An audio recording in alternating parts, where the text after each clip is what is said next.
Good morning, distinguished colleagues, members of the press, human rights advocates, and friends of civil society. Because my name is Comrade Emmanuel Acha, a human rights defender and activist dedicated to promoting peace, justice, and civic space in Nigeria. I stand before you today to share my harrowing experience of abduction, illegal detention, and the eventual triumph of justice that culminated in my discharge and acquittal from all charges. My story is not just about my personal ordeal.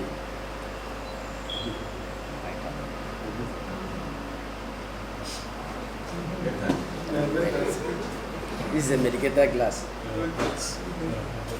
My story is not just about my personal ordeal, but also a reflection of the ongoing challenges faced by human rights defenders in Nigeria.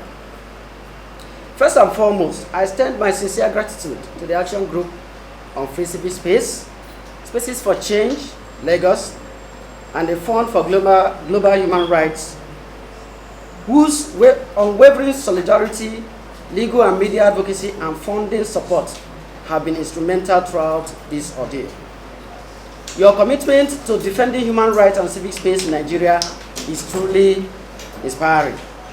I also want to express my profound gratitude to all those who stood by me, my family, friends, colleagues, and the civil society organizations that refused to let my voice be silenced.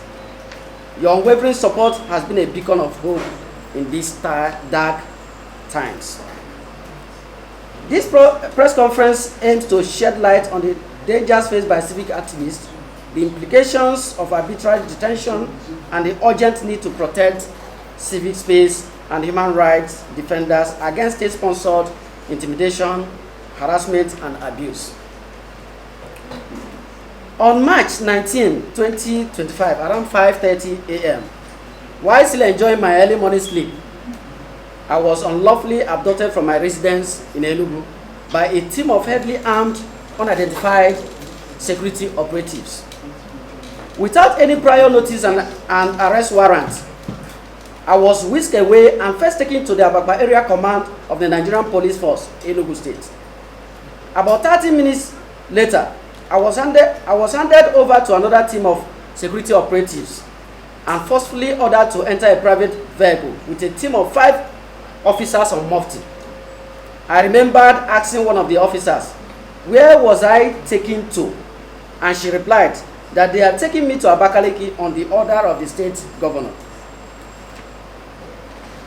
I endured the torture of being conveyed like a common criminal on a handcuff from my residence to Abakpa Area Command, Enugu, and then to the State Criminal Investigation Department, that's State CID in Abakaliki, Ebonyi State.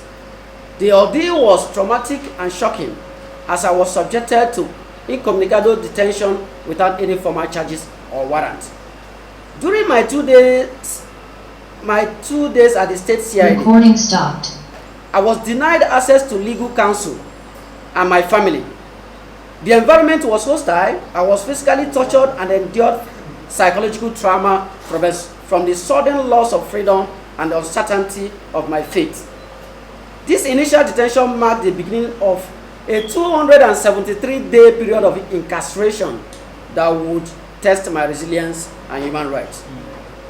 Following my brief detention at the State CID, on the 21st of March 2025, I was taken to the magistrate court in Abakaliki without any legal representation, where trump-up charges were concocted and pronounced against me, and the magistrate ordered for my remand at the Abakaliki Custodial Center, Abakaliki Prison of the Nigeria Correctional Service. I spent 271 days there, facing inhuman conditions that starkly contravened basic human rights. In the custodial center, I experienced severe psychological distress, compounded by the unhealthy environment, unhygienic food, inadequate medical care, torture by both inmates and warders, and hard labor assigned to inmates. The living conditions were deplorable, with overcrowding, poor sanitation, and a high prevalence of disease such as malaria and respiratory infections.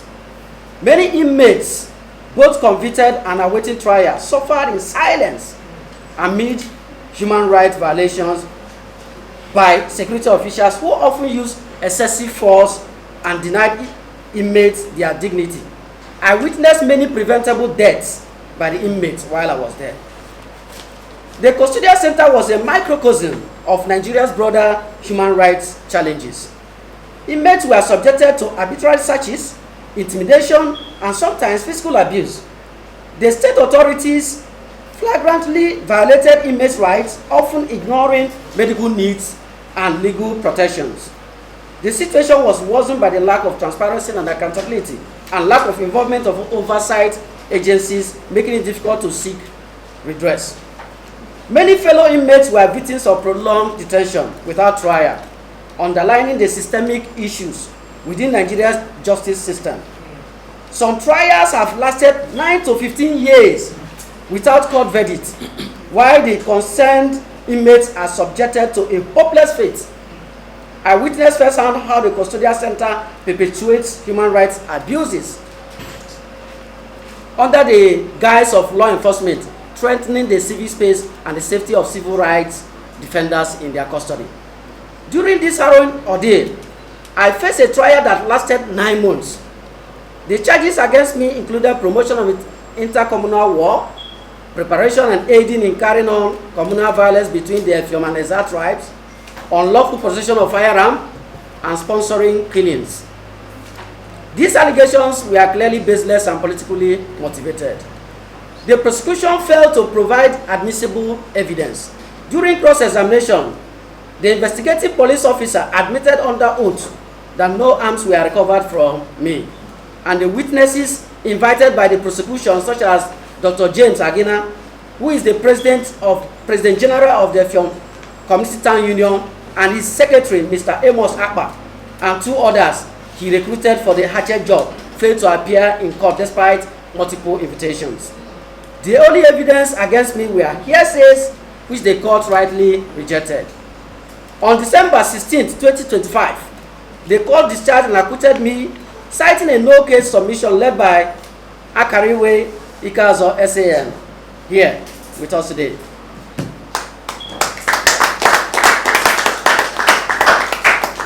This victory was not just a personal triumph, but a vindication of justice and rule of law. However, it did not erase the trauma, losses, or the damages inflicted during my detention. My incarceration inflicted severe psychological trauma, anxiety, depression, and a sense of helplessness. The human condition, coupled with the uncertainty and fear of losing my life, scared me deeply. Economically, the long detention deprived me of my office work and civil society engagements. I lost opportunities, income, and reputation. The prolonged absence from my activism work also meant that communities, especially my advocacy effort for civic space, suffered setbacks. My family bore emotional and financial burdens, facing stigma and hardship due to my detention. My detention resulted in the loss of my family accommodation where I kept them for safety, accumulated rents, office, and house accommodations. Despite the court ruling, I have yet to receive any form of compensation or redress for these losses, which underscores the need for systemic reforms to protect victims of wrongful detention. My experience underscores critical lessons for Nigeria's civil space and human rights defenders. It exposes how state security agencies often misuse their powers to intimidate and silence activists, especially those advocating for marginalized communities. It highlights the urgent need to strengthen legal protections, ensure accountability, and uphold the rights of detainees. The abuse of the justice system to justify arbitrary detention undermines our democracy and civic space, threatening the very foundation of Nigeria's constitutional democracy. Furthermore, it emphasizes the importance of solidarity among civil society groups and the role of advocacy and media in amplifying victims' voices, fighting impunity, and safeguarding civic rights. My detention profoundly affected my family and loved ones. My children, wife, and relatives endure emotional pain and social stigma. The economic strain was significant, and resources were diverted to legal costs and healthcare. Although I have been discharged and acquitted, the threat to my safety and that of my family persists. The risk of reprisal, harassment, or targeted violence remain high, especially for activists who challenge powerful interests. It is crucial that civil society organizations and other stakeholders work together to ensure the protection and security of human rights defenders like myself. This includes providing protective mechanisms, legal safeguard, asylum, and psychosocial support to survivors of persecution and their dependents. We must recognize that true justice extends beyond court rulings. It requires active measures to guarantee the safety and dignity of those who stand up for civic rights. In the civil society arena, my experience reflects the broader plight of human rights defenders in Nigeria. It reveals how activists are targeted, criminalized, and how civic space is under threat from oppressive security policies. It is a stark reminder that our collective efforts must continue to defend human rights, promote justice, and resist authoritarian tendencies. While I am grateful for my court victory, justice is incomplete without proper redress. I call on the Nigerian government and relevant authorities to compensate victims of wrongful detention, including myself, for the material and emotional loss incurred. This will serve as a deterrent against future abuses and reinforce respect for human rights. I also appealed for continued support for the Effium Rescue Mission Group, a community-based organization determined to use human rights-based approach, litigation, and advocacy to demand justice for their people. Their resilience exemplifies the importance of grassroots activism in defending human rights. In conclusion, I want to reaffirm my commitment to the fight for civic space, justice, and human rights in Nigeria. My experience, though painful, has strengthened my resolve to advocate for a Nigeria where civic freedoms are protected and human rights are upheld without fear or favor. I extend my heartfelt appreciation to all civil society organizations, media partners, and international allies who have stood by me through this ordeal. Your solidarity fuels our collective struggle for justice and dignity. At this juncture, I won't fail to recognize the special role played by Madam Victoria Ibezim Ohere, Comrade Nelson Nnannawafo, Comrade Okechukwu Nwanguma, Mr. James Ugochukwu Onyinyechuku Mama, the legal and civic space teams of the Spaces for Change, and indeed members of the Action Group on Free Civic Space, and many others who matched their voices with action to ensure my freedom and justice while in detention. We will continue to work together to build a country where the rights of every citizen are respected, protected, and fulfilled. Thank you all for your attention and support. Thank you. And colleagues, the Rule of Law and Accountability Advocacy Center, RULAC, is pleased to stand with Spaces for Change and the Action Group on Free Civic Space, AGFCSS, to mark the discharge and acquittal of Comrade Emmanuel Acha after more than 200 days of unjust imprisonment.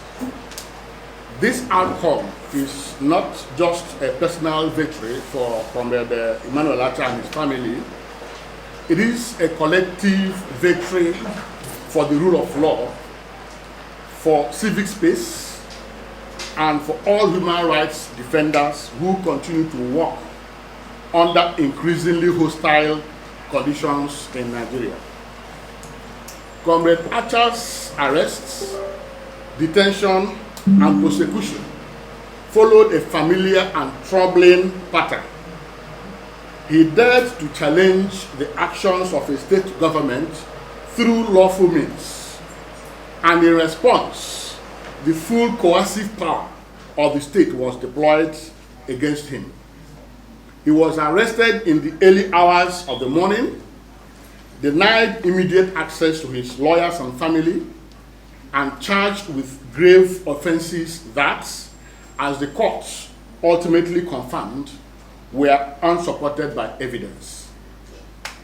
From the outset, RULAC viewed this case as emblematic of a wider crisis: the criminalization of dissent, the weaponization of the criminal justice system, and the use of strategic litigation against public participants to intimidate and silence critics. What we witnessed in courts was revealing. Despite the severity of the allegations, arms possession, murder, instigation of violence, the prosecution could not produce firearms, could not produce victims, and could not establish any credible link between Comrade Acha and the alleged crimes. The law prevailed, but only months after, or only after months of unnecessary suffering, disruption of family life, and the chilling of civic engagement. This case underscores an important lesson. Justice delayed may still be justice delivered, but it leaves scars. Scars on individuals, scars on families, and on the democratic space. It also highlights the indispensable role of solidarity. And Victoria has underscored that, Savage underscored that. It also underscores the indispensable role of coordinated advocacy, strategic litigation, and sustained media engagement. And I want to salute our friends in the media for their consistency. Without the collective action of Spaces for Change and the Action Group, and committed lawyers like Iroele SNN, and supportive funders such as the Fund for Global Human Rights, this outcome, this heavy foam from Inyukota Mamurano might have been very different. At RULAC, we reaffirm our commitment to, one, defending the rights of activists and human rights defenders, commitment to challenging abuse of police and prosecutorial powers, our commitment to exposing the misuse of criminal law to settle political or personal scores, and our commitment to insisting that the justice system must never, ever be used as a tool of repression. We congratulate Comrade Emmanuel Acha on his freedom. We commend him for his commitment, his resilience. We commend his resilience and salute all partners who stood firm throughout this ordeal. At the same time, we remind the authorities that acquittal after prolonged detention does not erase the harm caused, nor does it absolve the state of responsibility. The struggle to protect civic space in Nigeria continues, but today's victory sends a clear message. Solidarity works. The law still matters, and repression can be resisted. I remember that I told Victoria when this news first broke at the platform that when Emma has had time to heal and process his experience, he should consider writing about his time in prison. That every ordeal, however painful, presents an opportunity to document lived realities that are often hidden from public view. First-hand accounts of incarceration are powerful evidence capable of exposing systemic abuses, challenging official narratives, and strengthening advocacy for prison and criminal justice reform. Such documentation not only honors personal resilience, but also contributes meaningfully to the effective struggle for a more humane and accountable justice system. Thank you, everyone. The Action Group on the Free Civic Space, Spaces for Change, Mrs.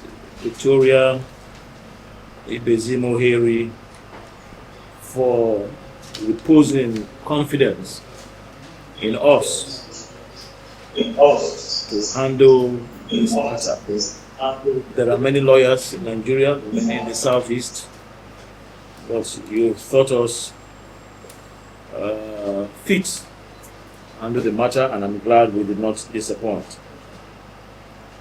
I think most importantly, there's somebody I must commend, Honorable Justice Acha, the judge who handled the case. You heard the story as Emmanuel was arrested. He was told by the police on the orders of the Ebonyi State government. The case did not go to the Federal High Court, but to the Ebonyi State High Court. And Honorable Justice Acha is on the payroll of the Ebonyi State Judiciary. And a more articulate judge I've not met. Excellent in knowledge of the law, bold and confident, and will do the truth irrespective of whose ox is gall. She was on the bench of the Gambia, Republic of the Gambia, and then she's also worked in the justice sector in Swaziland. She has a lot of international experience, and then she now came home to her home state. She's on the bench in her home state, and Emmanuel says that the matter lasted 9 months. This matter could jolly well have lasted for years. But the approach of that judge, every matter she's doing, she brooks no nonsense. No nonsense from lawyers, no nonsense from litigants. She moves at the speed of light. And I think she deserves some commendation. The two charges against Emmanuel Acha could have recording in progress. Could have really gotten him life imprisonment. Promoting local war, Section 42 of the Criminal Code Law, Ebonyi State, and unlawful possession of firearms, contrary to Section 3 of the Firearms Act, laws of the Federation of Nigeria. And the prosecution were abysmally unable to prove any of the charges. The essential elements of the offense of promoting local war are four. Number one, there must be an overt act or conduct that encourages or aids or advises the carrying on of a war or undertaking to fight a war. The second is that this act is done without lawful authority, because there can be lawful authority to undertake a war. Number three, that the accused, Emmanuel Acha, had the intent to cause violence excuse me, or communal unrest. And finally, that the act was reasonably likely to lead to conflict. And the amazing thing was that none of these four elements were established by the prosecution.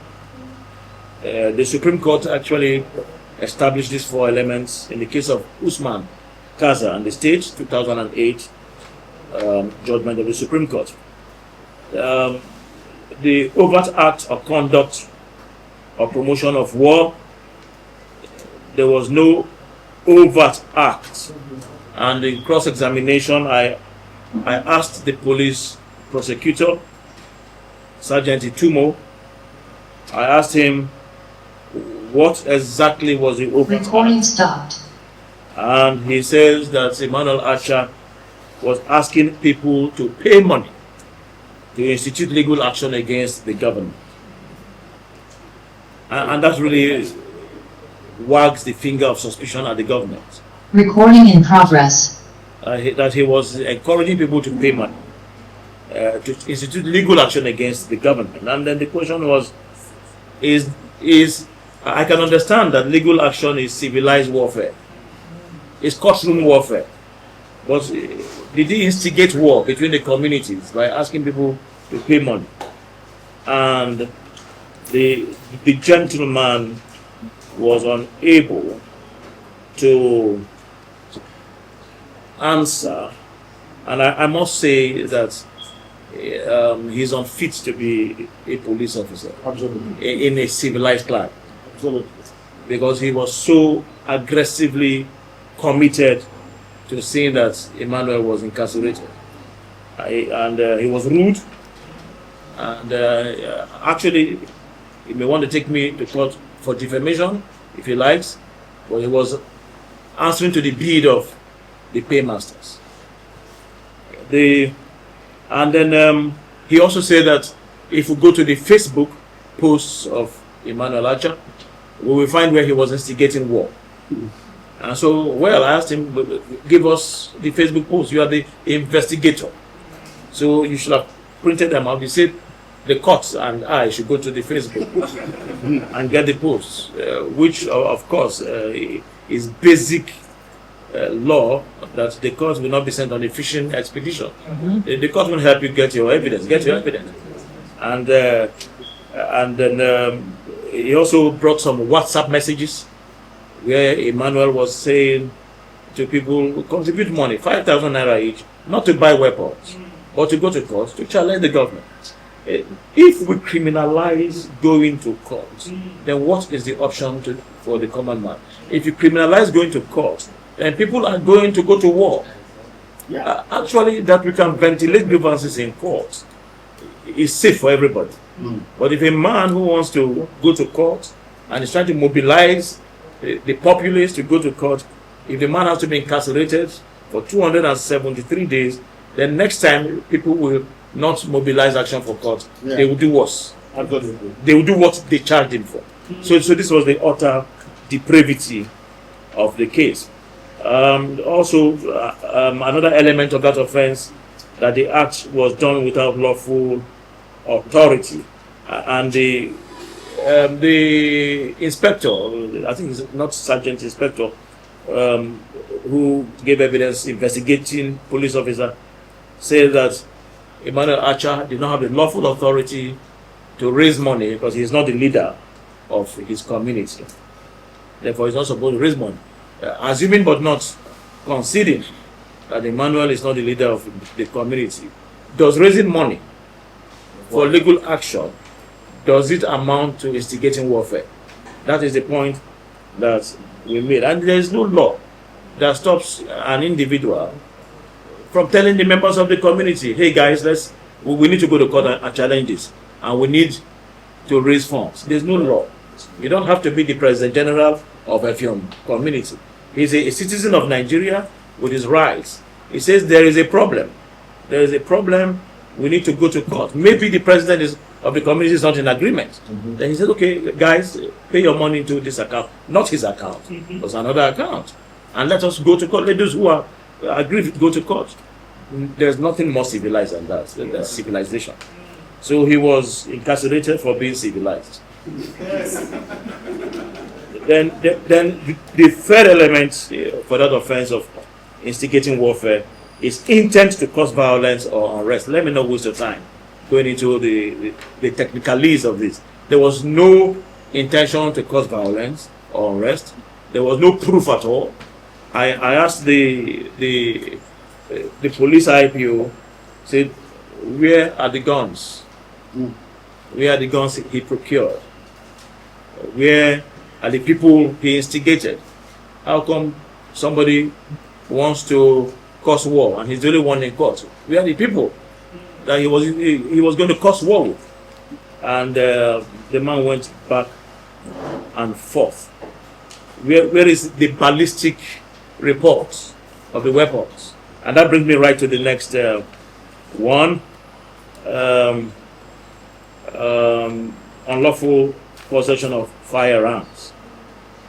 Now, if a man is in unlawful possession of firearms, where are the firearms?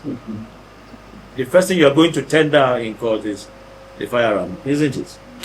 Where are the firearms? Where's the ballistic report of the firearms? Nothing at all. And this is so painful. This was a weaponization of the Administration of Criminal Justice Act. It was a weaponization of the Criminal Code laws. This is not acceptable. It is just not acceptable that citizens can be incarcerated and put through the kind of trauma that this gentleman went through, his wife and children, and the civil society, the human rights community. You know, like the Ubuntu philosophy of East Africa. Because I am involved, we are all involved. If one person suffers, we all suffer. If one person enjoys, we all enjoy. So how could one person be allowed to go through this kind of experience?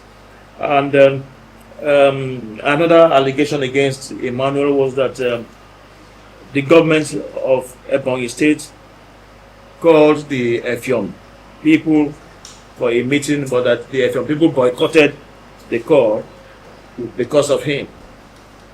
Even that there was no evidence of that. There was not one Efion who said, I didn't answer the call of the government because of him. No evidence in writing, no human testimony, just one allegation after the other.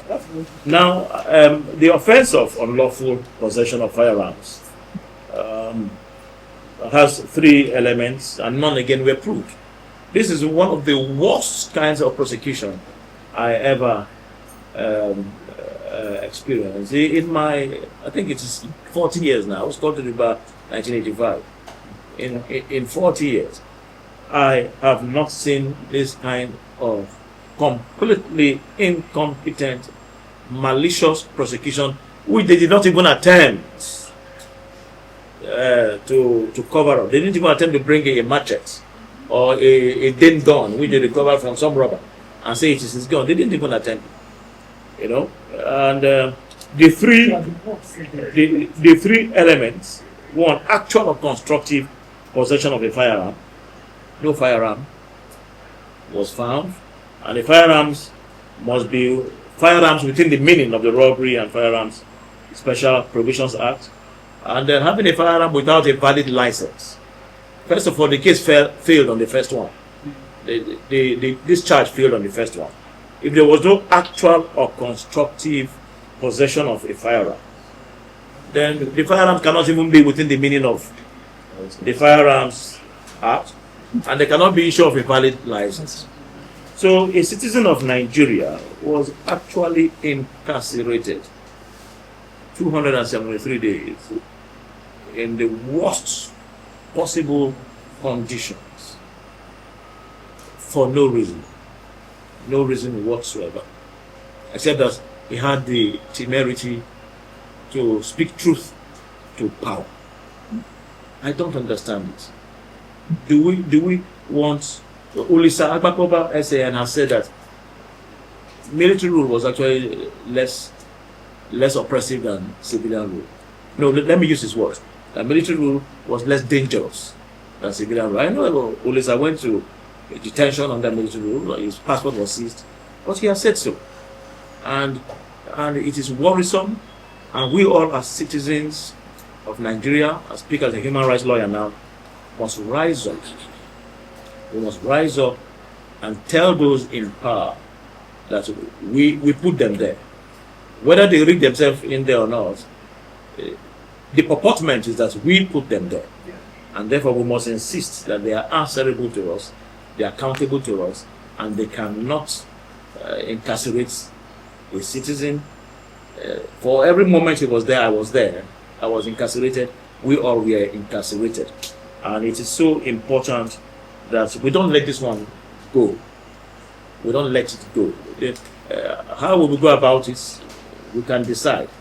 But it mustn't go.